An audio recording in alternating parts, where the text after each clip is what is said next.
প্রকৃতি কোনোদিন হিসেবের ভুল করে না। তুমি আজ যা দিচ্ছ কাল সেটাই সুদে আসলে ফেরত পাবে। এটা শুধু ভালো কাজের ক্ষেত্রে নয়, খারাপ কাজের ক্ষেত্রেও সমান সত্যি। তাই অজুহাত দেওয়া বন্ধ করো, কারণ তোমার বর্তমান পরিস্থিতি তোমার অতীতের কাজেরই ফল। 2. তুমি আজ গাছ না লাগিয়ে কাল ফল চাওয়ার অধিকার রাখতে পারো না।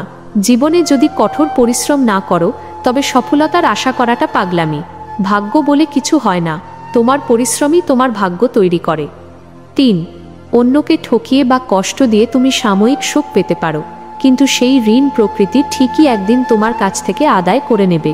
তুমি হয়তো ভুলে যাবে, কিন্তু তোমার করা প্রতিটি খারাপ কাজের একটা পরিণতি থাকে যা তোমার ভবিষ্যতের শান্তি নষ্ট করে। 4. তুমি যা বপন করনি তা কাটতে পারবে না, এটাই জীবনের সহজতম সূত্র।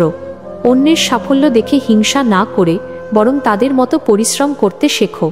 শুধু স্বপ্ন দেখলে হয় না, স্বপ্নের জন্য নিজেকে পুড়িয়ে খাঁটি করতে হয়। 5. যখন তোমার জীবনে খারাপ কিছু ঘটবে তখন অন্যদের দোষ না দিয়ে একবার নিজের কাজগুলো মনে করো। তোমার আজকের কষ্ট বা আনন্দ সবটাই তোমার নিজের হাতে তৈরি। তাই ফল ভালো চাইলে বীজ বপন করতে শেখো।